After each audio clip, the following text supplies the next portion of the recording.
안녕하세요. 40대 후반의 남자입니다. 썰사남 채널을 구독하시는 분들이 보시기에는 조금 어린 나이죠. 그런데 최근 나름대로 산전수전 다 겪으며 살아온 저에게 놀라운 일이 생겨 그 이야기를 공유해보고자 합니다. 저의 인생 이야기와 근래에 있었던 일이 이 사연을 들어주시는 분들에게 감동과 위로가 되었으면 좋겠네요. 저는 어렸을 때부터 100일밥 먹고 버려진 아이로 불렸습니다.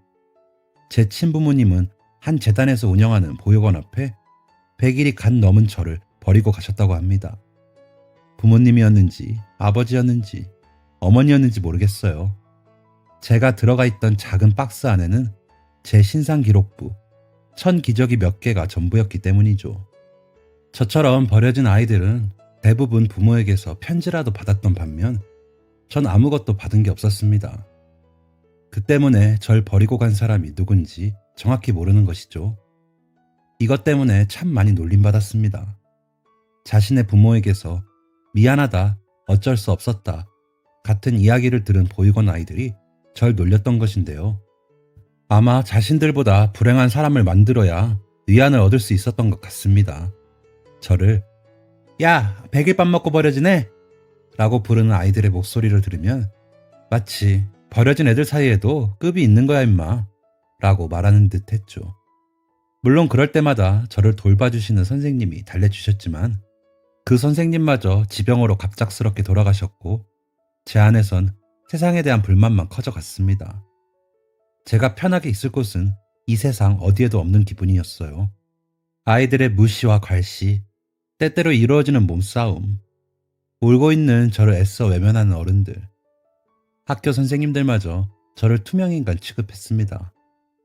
일주일 동안 말 한마디 안 하고 지나가는 경우도 있을 정도였죠. 이런 시간이 점점 늘어나다 보니 저는 그렇게 스스로를 왕따로 만들고 고립시켰습니다. 그리고 그 누구에게도 곁을 내어주지 않았죠. 처음엔 물론 외로웠지만 그 외로움도 시간이 지나니 익숙해지더라고요. 지금은 외로움에 익숙해질 수 있는 사람은 없다는 걸 잘 알고 있습니다. 하지만 어린 저는 주변에 아무도 없어도 된다는 듯이 행동하고 생각했어요. 그렇게 하루가 이틀이 되고 이틀이 1년이 되고 1년이 10년이 되어 저는 성인이 되었습니다. 물론 그 사이에 많은 일을 겪었죠. 중학교 3학년 때 학교를 자퇴하고 보육원에서 도망치듯 나온 뒤 길거리 생활도 하고 그곳에서 우연히 만난 불량서클 애들과 함께 지내기도 했습니다. 처음엔 불량서클 아이들이 길에서 자고 있는 저를 툭툭 치며 따라오라고 하더라고요. 저만한 체격의 작은 아이들이 부르니 별 걱정 없이 따라갔습니다. 아주 작은 여관방 같은 곳으로 저를 데려간 아이들은 각자 간단하게 소개를 하더니 저에게 함께 지내도 괜찮다고 하더군요. 그렇게 잠자리만 빌리는 생활이 한 달쯤 이어졌을 때였을까요? 갑자기 아이들은 새벽에 자는 저를 깨웠습니다. 갈 곳이 있으니 따라 나오라고요. 저는 밤 늦게까지 알바를 하고 겨우 눈을 붙인 상황이었기 때문에 거절했지만 아이들은 막무가내였습니다. 저를 거의 끌고 가듯 데리고 나간 아이들은 고등학교 2, 3학년 혹은 갓 성인이 되어 보이는 형들에게 저를 데려다 주었어요. 정신이 없었던 것도 잊은 채 저는 눈을 또렷하게 뜨고 지금 저에게 일어나고 있는 상황을 파악하느라 바빴습니다. 아이들은 저를 데려다 놓고 형들에게 무언가를 받더라고요. 돈인 것 같았습니다. 왜 나를 무서운 형들에게 데려다 주고 돈을 받는지 의아해하는 동안 덩치가 제일 큰 형이 제 뒤로 섰습니다.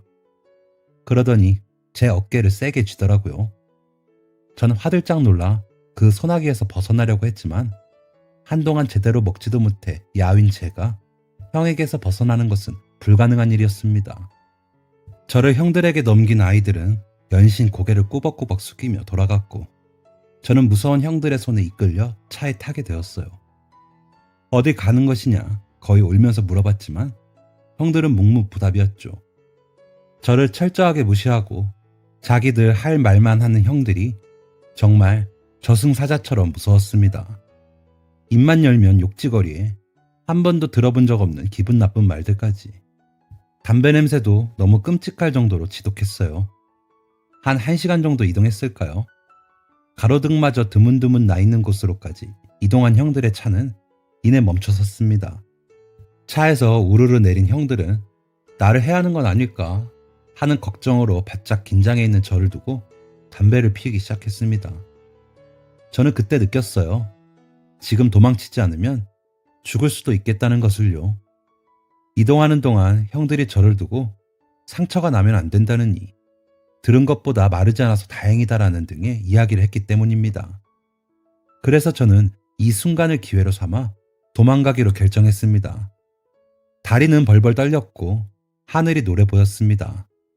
시야가 흐려지는 것을 겨우 붙잡고 덜덜 떨리는 손으로 차 문 손잡이를 잡은 저는 등줄기에 땀이 훅 쏟아져 내리는 걸 느꼈습니다. 문이 열리지 않았기 때문이에요. 유일한 탈출구는 반대편 문인데 반대편 문에는 덩치가 가장 큰 형이 기대고 있어서 나갈 수가 없었습니다. 형이 막고 있는 문을 열고 나가면 잡힐 게 분명했기 때문에 어떻게 하지 싶은 생각으로 머리를 대굴대굴 굴리고 있는데 한 형이 피고 있던 담배를 던져서 끄며 돌아오는 것이 보였어요. 아, 다 끝났구나 라는 생각이 드는 순간 덩치 큰 형이 야, 네가 여기 막고 있어. 오줌 좀 싸고 올라니까 라고 말하는 소리가 들렸습니다. 그러면서 다른 한 명의 형도 나도 라고 하며 따라가는 게 보였죠. 기회는 찰나였습니다. 덩치 큰 형이 몸을 떼고 다른 한 형과 시야에서 멀어졌을 때 동시에 차 입구를 막은 형의 긴장이 풀어졌을 때 그 타이밍을 정확히 잡아야 성공할 수 있었죠. 사실 그렇게 한다고 해도 도망갈 수 있을지는 미지수였습니다. 그리고 자동차의 라이트가 비치지 않는 곳은 정말 한 치 앞도 안 보일 정도로 캄캄했기 때문에 어느 곳에 길이 나 있는지도 몰랐어요. 줄줄 흐르는 식은땀이 눈에 들어가는 게 따가워 연신 땀을 닦아내다 보니까 기회가 생겼습니다. 멀리 떨어진 두 명의 형들이 자리를 잡고 차 문을 막고 있는 형이 하품을 하며 기지개를 켜는 순간 저는 앞자리로 손살같이 몸을 날려 앞문 조수석을 열고 도망쳤습니다. 아직도 생각해보면 그 정도의 순발력과 스피드가 어떻게 나왔는지 잘 이해가 되지 않지만 아마도 살고자 하는 욕구 때문에 그런 초인적인 힘이 나왔던 것 같습니다. 다행히도 문은 열려 있었고 차 밖으로 나오는데 성공했죠. 조수석 문이 열리자 차 문에 기대고 있던 형은 제 뒤통수를 잡으려 몸을 날렸지만 저는 간발의 차로 도망칠 수 있었어요. 큰 소리가 나자 떨어져 있던 두 사람이 고개를 돌리는 게 보였습니다. 두 사람도 곧장 제 뒤를 쫓아오는 게 느껴졌어요. 하지만 고개를 돌릴 여유조차 없었습니다. 저는 온 힘을 다해 가장 어두운 곳으로 냅다 뛰었습니다. 한 치 앞도 보이지 않고 지금 내가 밟고 있는 게 땅인지 돌인지 모래인지도 알 수 없었어요. 제가 이랬으니 저를 따라오는 쪽의 상황도 혼란스럽기는 매한가지였을 겁니다. 우당탕탕 하는 소리와 욕하는 소리, 고함치는 소리들이 엉켜 제 귀를 때렸죠. 하지만 그 소리도 어느샌가 점점 멀어져 갔습니다. 그리고 이내 그 소리가 들리지 않은 지 한참이 지나서야 전 멈춰서서 숨을 고를 수 있었죠. 헐떡거리는 심장이 목구멍까지 차오르는 기분을 느끼며 저는 그 자리에서 주저앉고 말았습니다. 얼마나 뛰었는지 종아리와 허벅지는 터질 듯이 부풀어 올라 있었고 손은 벌벌벌 떨리고 있었어요. 왈칵 참았던 눈물이 쏟아져 내렸고 저는 초등학교에 입학한 후 처음으로 엉엉 울었습니다. 그것도 형들이 혹시나 절 찾을까 숨죽여서 말이죠. 더 이상 일어날 힘이 없어서 기어가듯 손 닿고 발 닿는 곳으로 움직였습니다. 하지만 여전히 주변은 어두웠기 때문에 더 이상 이동하는 것이 의미가 없다고 생각된 저는 큰 나무에 겨우 등을 기대고 지칠 대로 지친 몸을 쉬게 했습니다. 산짐승이 있을 수도 있다는 사실도 인지하지 못했던 어린 저는 기절한 건지 잠에 든 건지 그렇게 의식을 잃었습니다. 새벽 이슬에 몸이 추워 눈을 뜨니 주변이 보이더군요. 눈을 뜨자마자 보인 건 상처투성이인 제 다리와 팔이었습니다. 아마 어제 산속을 헤매며 나무 이파리 가시에 긁혔던 것이었겠죠. 몰랐을 땐 안 아팠는데 보고 나니 얼마나 아픈지 저는 퉁퉁 부은 다리와 팔을 이끌고 겨우 몸을 일으켜 물이 흐르는 곳으로 향했습니다. 제가 눈뜬 곳은 사람이 다니는 길이 전혀 보이지 않는 첩첩산 중 한가운데였기 때문에 물길을 따라가면 그래도 어디론간 향하지 않을까? 라는 막역한 생각만으로 움직일 수밖에 없었습니다. 하늘이 처음으로 저를 도와준 것 같았습니다. 물길을 따라가니 옹기종기 모여있는 몇 개의 집이 보이더라고요. 살았다는 안도감 때문에 겨우 몸을 이끌고 가장 가까운 집으로 가니 시골 어르신 두 분이 아침을 준비하는 모습이 보였습니다. 부지런하게 재료를 씻고 옮기시던 두 분은 저를 보자마자 "에구머니나!" 라고 소리치시며 손에 들고 있던 걸 모두 떨어뜨리셨어요. 쨍그랑 소리와 비명 소리가 나자 집 안에 있던 분들도 무슨 일이냐며 나오시더군요. 그분들도 제 몰골을 보시곤 경악을 금치 못하셨습니다. 그만큼 제 상태가 심각했던 거겠죠. 그중 한 분은 "사람이요? 귀신이요?" 라고 하시며 저에게 조심스럽게 다가오셨고 전 그 자리에서 다시 한번 기절했습니다. 눈을 떴을 때는 병원이었어요. 무언가가 몸을 밟고 지나간 듯이 무거워서 제 고개 하나 들 수가 없더군요. 전 간신히 고개를 살짝 들어 제 상태를 살폈습니다. 팔이고 다리고 붕대로 안 감은 곳이 없었고 약 때문인지 온 피부가 따끔거렸습니다. 제가 하며 신음소리를 내자 옆자리에 계신 분이 "여기 깼네 깼어" 라고 소리쳐 간호사분을 불러주셨어요. 호출소리에 급하게 들어오신 간호사분은 제 상태를 간단히 보시더니 밖으로 나가셨습니다. 이후 들어온 건 의사, 간호사, 그리고 2명의 경찰분들이었죠. 대체 제가 왜 거기서 그런 몰골로 발견됐는지 이것저것 자세히 물어보시던 경찰관 두 분은 안정이 우선이라는 의사 선생님의 얘기에 다음을 기약하고 돌아가셨습니다. 제 상태는 약간의 영양실조와 탈수, 그리고 근육 파열이라고 했어요. 이리저리 자잘한 외상도 있었죠. 회복에 집중하라는 의사 선생님의 이야기에 전 정말 회복에 집중했습니다. 사실 다른 걱정을 하기엔 잠이 쏟아져서 할 수가 없었죠. 점점 몸이 회복되니 경찰관 두 분도 자주 다녀가셨죠. 불량서클 아이들이 저를 무서운 형들에게 넘겨준 이야기, 형들이 차에서 나눴던 말들, 도망쳤던 내용을 모두 이야기하고 나니 이제 거론되는 문제는 저의 거취였습니다. 저는 경찰분들에게 병원비는 알아서 갚을 거고 태어나면 어디든 가서 일해먹고 살 거다 라고 말했지만 두 분의 생각은 전혀 그렇지 않았습니다. 그러면서 저를 설득하기 시작하셨어요. "너가 전에 있던 보육원에서 겪었던 일 때문에 다시 같은 시설로 가는 게 싫은 건 이해해. 그런데 넌 아직 어린아이고 어른의 도움이 필요하다." 하지만 고집센 저는 제 생각을 꺾지 않았습니다. "아저씨들이 뭘 안다고 함부로 말하세요." 라는 가시돋친 말도 했죠. 하지만 경찰분들은 꿋꿋하게 말씀하셨어요. "이번 일을 꺼내고 싶진 않지만 아이 혼자 세상에서 산다는 건 그렇게 위험한 일이다. 너가 또 비슷한 일을 겪을 수도 있다는 거야. 아무리 힘들고 싫더라도 널 도와줄 수 있는 시설로 가서 공부를 하든 기술을 배우든 혼자 살 수 있는 방법을 배워라 라고 말이죠. 전 사실 공부 기술 같은 이야기가 전혀 들리지 않았어요. 하나만 또렷하게 들렸습니다. "너가 또 비슷한 일을 겪을 수도 있다는 거야" 라는 말이었죠. 사실 저는 형들과 비슷한 체격의 남자나 남자 3명이 함께 있는 것만 봐도 머리가 삐쭉 쓸 정도로 트라우마에 시달리고 있는 상황이었습니다. 그래서 또 이런 일을 겪을 수도 있다는 생각에 시설로 돌아가기로 마음먹었죠. 물론 배려해 주신 덕에 다른 지역의 보호시설로 갈 수 있었습니다. 새로 간 시설은 나쁘지 않았습니다. 제가 100일밥 먹고 버려진 거란 사실을 아는 아이들도 없었고 선생님들도 무난했죠. 하지만 여전히 사람을 대하는 건 어려웠습니다. 먼저 다가오는 친구들은 있었지만 사람에게서 여러 번 상처를 받은 저였기 때문에 마음의 문은 열진 않았습니다. 제가 마음의 문을 연 대상은 공부뿐이었죠.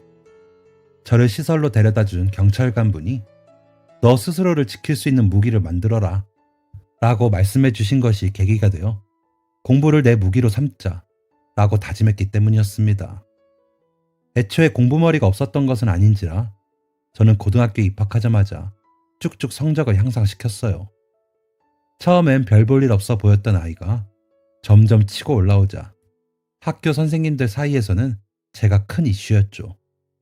학원을 다니는 것도 아니고 입시 관련된 교육을 따로 받지도 않았는데 대체 이게 무슨 일이냐며 무슨 비법이라도 있는지 묻는 선생님들도 계셨습니다. 전교 10등권 안에 들었을 때는 저를 바라보는 친구들의 시선이 달라진 것을 느낄 수 있었죠. 그렇게 고등학교 시절을 무사히 보낸 저는 원하는 대학, 원하는 과에 입학할 수 있었습니다. 물론 여전히 친구는 없었죠. 저는 대학에서 처음으로 친구를 사귀었습니다. 고등학생 때는 괜찮았는데 대학에 가니 협동으로 해야 하는 일들이 너무 많더라고요. 그래서 사람들과 억지로 관계를 맺기 시작했는데 그 과정에서 딱 한 명, 상민이라는 친구와 마음을 나누게 되었습니다. 상민이는 입양 가정에서 자란 친구였습니다. 그리고 입양됐다는 이유만으로 조부모님께 천덕꾸러기 취급을 받으며 살았다고 했죠. 저와 비슷한 삶을 살았던 상민이는 저와 다르게 밝고 쾌활한 성격이었습니다. 상민이 덕에 여러 사람들을 만나며 대인관계의 폭이 넓어졌고 술자리 에티켓, 연애하는 방법 등 아주 개인적이고 사소한 것들까지 배울 수 있었어요. 그렇게 가족 같은 친구인 상민이와 저는 대학생 신분으로 사업을 시작하게 됐습니다. 지금이야 이런 사업을 하는 회사들이 많지만 20 몇 년 전만 해도 이런 분야의 사업은 생소한 것이었기 때문에 사업 초반에는 많이 힘들었어요. 투자자를 유치하는 것조차 힘들었죠. 그래서 돈을 꿔서 회사를 운영하는 시기도 겪었습니다. 그런데 그때는 그게 힘든지도 몰랐어요. 그냥 했죠. 재밌었습니다. 그렇게 근 7년을 고생하니 저와 상민이에게도 희망이라는 게 보이더군요. 회사 운영과 대리운전, 알바를 함께 하던 저와 상민이는 어느샌가 부수적인 일은 그만두고 회사 운영에 집중할 수 있게 되었습니다. 저희 사업이 미래 발전 가능성이 없다며 고개를 돌리던 투자자들이 이제는 먼저 저희에게 찾아오기도 했어요. 투자금이 슬슬 모이니 그동안 빌렸던 돈을 갚을 수 있게 되었고 사업엔 속도가 붙기 시작했습니다. 사업을 시작한 지 11년째 되던 날 저와 상민이는 모든 빚을 다 털어버렸습니다. 가벼운 발걸음으로 사무실에 들어온 저는 야, 우리 드디어 빚 다 털었다. 이제 진짜 사장님 소리 한번 들어보자. 저는 기쁜 마음으로 상민이의 어깨를 두드리며 이야기했습니다. 그런데 상민이는 아무 말 없이 특유의 기분 좋은 미소를 지으며 자리에 앉았죠.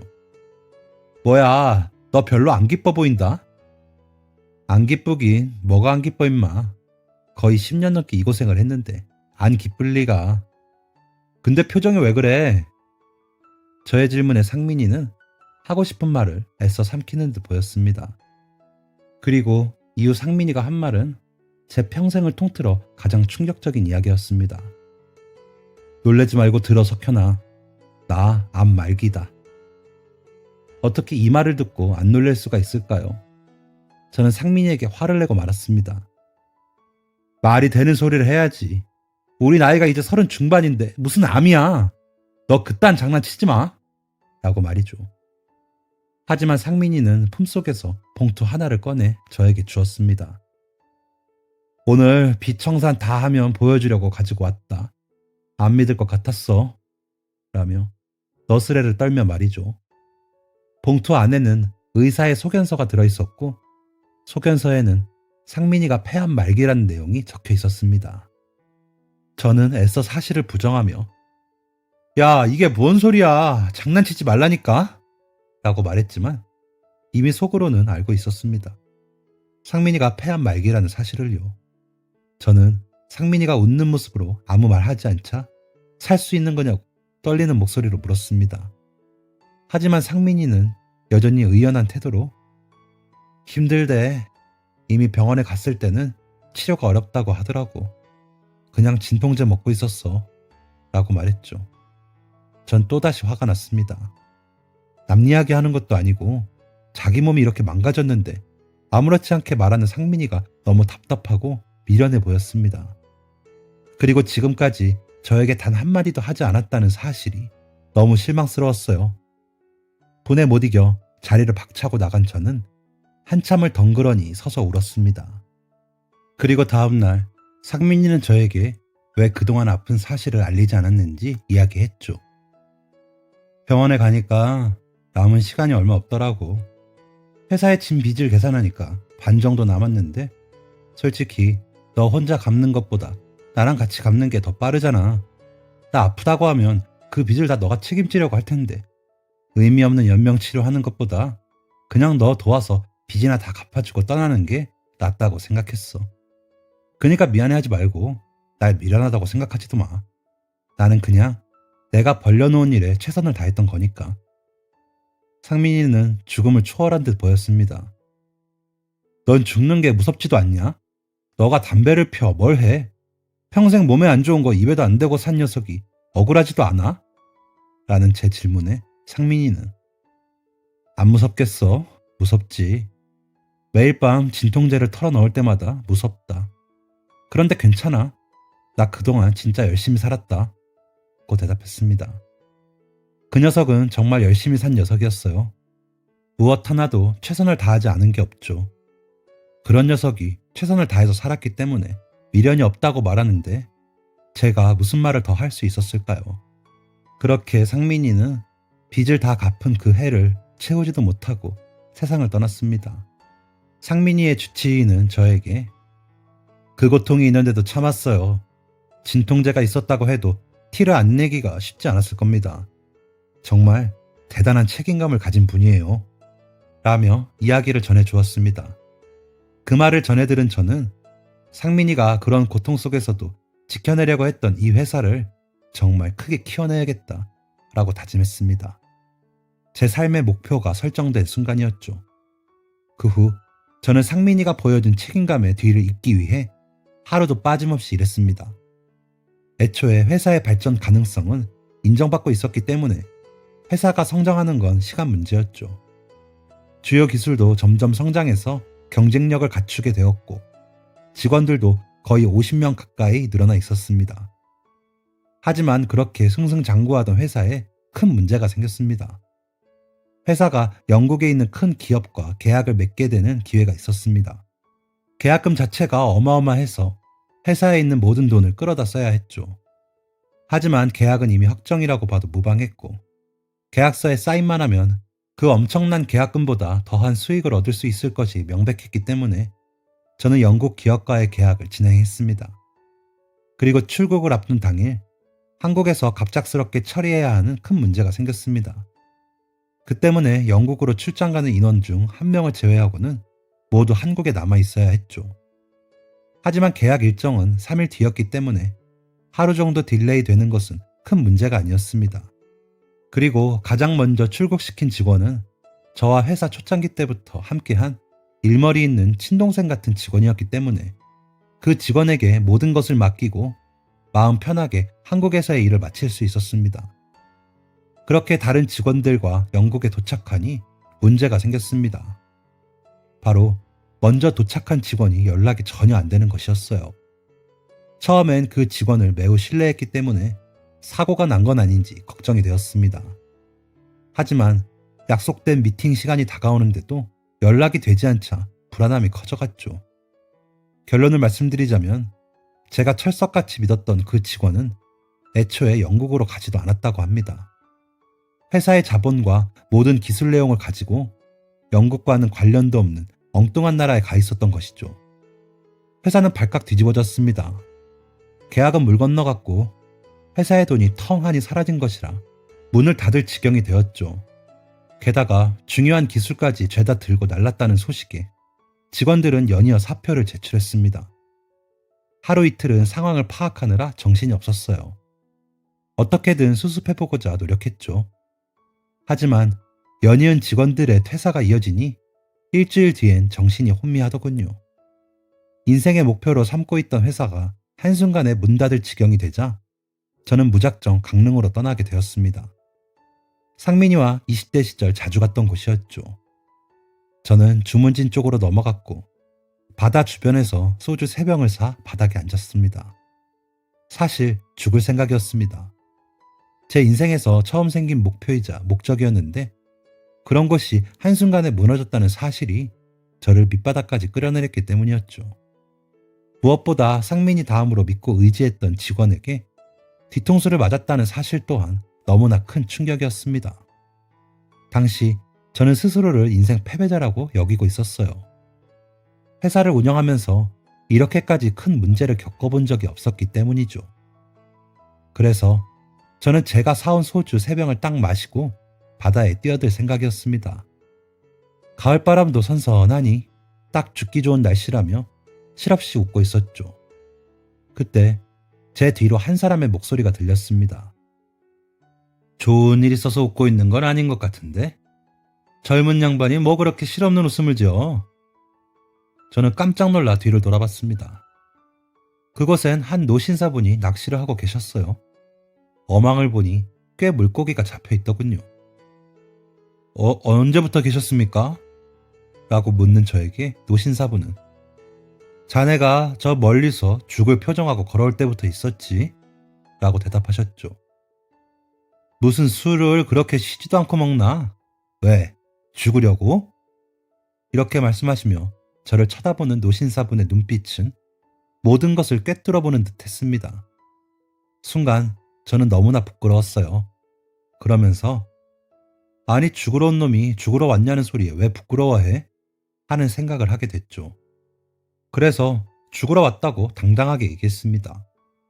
노신사분은 저를 빤히 쳐다보시더니 낚싯대를 정리하시고 잡은 물고기를 모두 풀어주셨어요.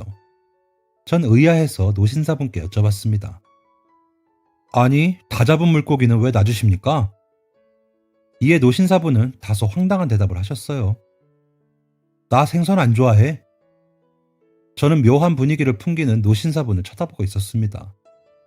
짐을 정리하시는 걸 보며 죽을 자리 핀놈 옆에 있기 싫어서 그러시나 보다 라고 생각했죠. 짐을 단정히 챙긴 노신사분은 낚시 가방을 메고 저를 쳐다보며 말씀하셨어요. 아무리 죽기 직전이라고 해도 그렇게 혼자 술 마시면 가는 길 너무 외롭지 않겠어? 따라와. 전 도대체 무슨 말을 하시는 건가 싶었습니다. 제가 어리둥절해 있자 뭐해 따라오래도? 라고 말씀하신 노신사분은 제가 들고 있던 나머지 술병을 낚아채듯 가져가셨습니다. 전 어버버하며 따라갈 수밖에 없었어요. 짐도 양손 가득 드신 분이 얼마나 발이 빠르신지 쏜살 같으시더군요. 전 겨우 헉헉거리며 노신사분의 뒤를 따랐습니다. 노신사분이 도착한 곳은 작은 집이었어요. 식당이 아니네요. 당연히 술을 먹으러 식당으로 들어갈 줄 알았던 저는 노신사분에게 물었습니다. 그러자 노신사분은 식당은 뭔 식당이야. 거기 가면 술 먹어야 되는데 난 술도 안 먹어. 라는 다소 황당한 이야기를 하셨죠. 네? 라고 의문을 표하는 저에게 그분은 제 소주병을 달랑 들어보이며 이거 써도 되지? 라고 말씀하셨고 이내 주방으로 들어가셨습니다. 이게 대체 무슨 상황인가 싶어 집을 둘러보고 있으니 잠이 솔솔 오더군요. 사연을 쓰면서도 어이가 없네요. 죽겠다고 소주 한 병 마셔놓고 남의 집에서 자고 있는 꼴이 우습기 그지없었습니다. 노곤노곤하게 한참을 자고 있는데 노신사분이 저를 깨우셨어요. 일어나! 남의 집에서 손발도 안 닦고 뭐 하는 짓이야? 라고 퉁명스럽게 말이죠. 노신사분은 갓 만들어진 따끈따끈한 수육을 가지고 오셨습니다. 누가 봐도 방금 만든 듯한 겉절이도 함께요. 저는 순간 침을 꼴딱 삼켰습니다. 그 모습을 놓치지 않은 노신사분은 저를 향해 왜? 죽겠다면서 맛있는 건 먹고 죽고 싶나 보지? 라고 놀리듯 얘기하셨어요. 그러면서 저에게 젓가락을 쥐어주신 노신사분은 어서 먹으라고 말씀하셨죠. 자신의 이름을 선용이라고 소개한 그분은 끊임없이 저를 놀리셨습니다. 뭐만 하면 죽겠다는 양반이 입맛은 좋네. 이거 아까워서 저승 갈 수 있겠나? 저승 가면 이런 건 없을 텐데 라고 하셨죠. 전 목이 턱턱 막히는 기분이었어요. 자꾸 그러시니 기분도 안 좋아지더라고요. 그러면서 속에선 아니, 지금 사업 망해서 이러고 있는 것도 서러운데 내가 처음 본 아저씨한테 이런 얘기를 들어야 해? 하는 생각도 하게 되었습니다. 아마 티가 났겠죠. 불쾌한 표정으로 깨작거리는 저에게 선생님은 불현듯 이런 말을 하셨습니다. 진짜 죽겠냐는 말을 들으니까 기분 나쁘지? 저는 또다시 꿰뚫어보는 그분의 말에 매우 찔렸어요. 아무 말하지 못하는 저에게 선생님은 자신의 이야기를 하셨습니다. 뭐 별다른 거 없는 인생이더라고요. 저처럼 다이내믹한 인생 이야기도 없었습니다. 그냥 아이들 낳아서 잘 살다가 자식들 다 시집 장가 보내고 아내 떠나보낸 후에 한량처럼 돌아다니면서 산다는 이야기였죠. 그래서 어쩌라는 건가? 라는 표정으로 선생님을 쳐다보자 그분은 마지막에 이렇게 얘기하셨어요. 자네가 무슨 인생을 어떻게 살아왔는지 나는 몰라. 근데 이렇게까지 죽겠다고 다짐한 거면 아마도 큰일이 있었겠지. 그런데 말이야, 죽고 나면 자네 인생이나 이렇게 별다를 거 없는 내 인생이나 거기서 거기일 거야. 라고 말이죠. 저는 이 말을 듣고 뭔가 대단한 진리를 얻은 것 마냥 머리가 개운해지는 기분을 느꼈습니다. 자꾸 나에게 죽음에 대해서 이야기했을 때 기분이 나빴던 이유도 알게 되었죠. 저는 살고 싶었던 것입니다. 그래서 저는 선생님, 저는 살고 싶습니다. 라고 고백했습니다. 선생님은 아무 말씀 없이 일어나서 수첩을 뒤적거리셨어요. 그러면서 저에게 전해주신 것은 로또용지 한 장이었습니다. 저는 이 로또가 당첨되면 그걸로 재기해보라는 말씀이신가? 라는 생각으로 멀뚱멀뚱 로또 용지를 바라보았습니다. 그런데 선생님의 의도는 그게 아니었어요. 지금 당장 살고 싶다고 했지? 다시 돌아가봐. 그 생각 싹 사라질걸. 그때는 옥상이라도 안 올라가면 다행일 거다. 라고 말씀을 시작하셨죠. 당장 돌아가면 죽고 싶을 거야. 그럴 때면 이 로또 복권 당첨 방송만 기다려. 이거 돼지 꿈꾸고 산 거야. 선생님은 아무 희망 없는 제 인생에 일주일짜리 희망을 선물해 주셨던 것이었습니다. 다음 방송까지는 로또만 기다리고 사는 거야. 그리고 안 되면 또 다른 로또를 사. 그렇게 해결될 때까지 해. 자네 인생에 다른 희망이 생기기 전까지. 저는 선생님의 이야기가 얼마나 위로가 됐는지 모릅니다. 그리고 제가 얼마나 판단력이 흐려져 있었는지를 깨달았어요. 제 모든 걸 바친 회사에 문제가 생기니까 문제를 문제로 바라보지 못했던 것이죠. 그렇게 회사에 돌아간 저는 이성적이고 합리적으로 문제를 해결해 나갔습니다. 얼마 지나지 않아 도망갔던 직원이 잡혔다는 소식이 들렸습니다. 회사 돈 인출을 모두 막아놨는데 돈을 꺼내 쓰다가 덜미가 잡힌 것이었죠. 이후 잡힌 직원에게 기술과 돈을 어떻게 빼돌릴 생각이었는지 물었습니다. 직원은 울면서 뭘 어떻게 하려는 게 아니었어요. 저한테 무슨 접촉이 있었던 것도 아니고요. 그냥 순간 욕심이 났어요. 그냥 대표님이 부러웠나 봐요. 저도 대표님처럼 되고 싶었나 봐요. 제발 한 번만 용서해 주세요. 라고 이야기했습니다. 순간 마음이 약해졌지만 저를 믿고 아직도 사표를 내지 않은 몇 명의 직원이 있었기 때문에 그 사람들을 보고서라도 용서해 줄 수 없었어요. 도망간 직원을 잡고 모든 재원을 복구시키고 혼란스러운 회사를 정돈하고 나니 거의 1년이라는 시간이 지나 있더군요. 저는 그제야 주문진에서 만난 선생님을 찾게 되었습니다. 하지만 그분은 애초에 주문진뿐이 아니셨기 때문에 찾아볼 수 없었어요. 그분에게 받은 은혜를 되갚고 싶었는데 그러지 못하게 되자 저는 다른 방식으로 그 빚을 갚기로 결심했습니다. 선생님이 저에게 주신 희망을 다른 사람들에게 전달해주고자 한 것이죠. 그때부터 저는 자선 활동에 열심을 다하기 시작했습니다. 그것이 지금까지 이어져 거의 10년이 다 되어가네요. 그 사이 결혼을 해서 아이까지 낳았습니다. 이번에 아이가 초등학생이 되어서 함께 시설로 봉사활동을 하러 가게 되었습니다. 코로나 때문에 한동안 사람을 받지 않다가 봉사자들을 다시 받기 시작한 것이라 참 오랜만에 시설에 들린 것이었죠. 저도 시설에서 자란 경험이 있기 때문에 더욱 열심히 봉사를 하고 있었습니다. 그러던 중 저는 뭔가 익숙한 말투를 듣게 되었어요. 아이고, 다 깨먹어, 다 깨먹어. 그렇게 설거지를 해서 그릇이 깨지나? 바로 선생님의 음성이었죠. 저는 화들짝 놀라 그 목소리가 들리는 식당으로 달려갔습니다. 그곳에서는 땀을 뻘뻘 흘리며 설거지를 하는 아내와 흰머리의 노신사분이 계셨습니다. 저 혹시 라는 제 목소리에 고개를 돌린 노신사분은 일전에 주문진에서 만났던 그분이었습니다. 전 왈칵 쏟아지는 눈물을 참으며 박선용 선생님 맞으시죠? 라고 물어봤습니다. 선생님은 화들짝 놀라시며 날 어떻게 하시죠? 라고 물으셨지만 이내 저를 알아보시고는 그때 그 청년이구만 이라고 말씀하셨죠. 이후엔 눈물의 상봉 시간이 이어졌어요. 물론 저만의 눈물이었지만요. 그렇게 자네가 떠나고 나는 매일매일 바닷가에 가서 앉아 있었어. 혹시나 정말 다시 죽으러 오면 어떡하나 걱정돼서 그랬지. 그렇게 한 4개월이 지나니 안 죽고 잘 살아있겠지 싶더라고. 그런데 이렇게 예쁜 색시도 없고 잘 살고 있었구먼. 선생님은 껄껄 웃으셨지만 제 마음 한켠은 여전히 불편했습니다. 그래서 사실 선생님, 제가 정말 큰 신세를 졌습니다. 그때 선생님이 아니었다면 전 진작에 죽었을 거예요. 그리고 회사를 다시 일으키지도 못했을 거고요. 그래서 은혜를 갚으려고 수소문했지만 찾을 수 없었습니다.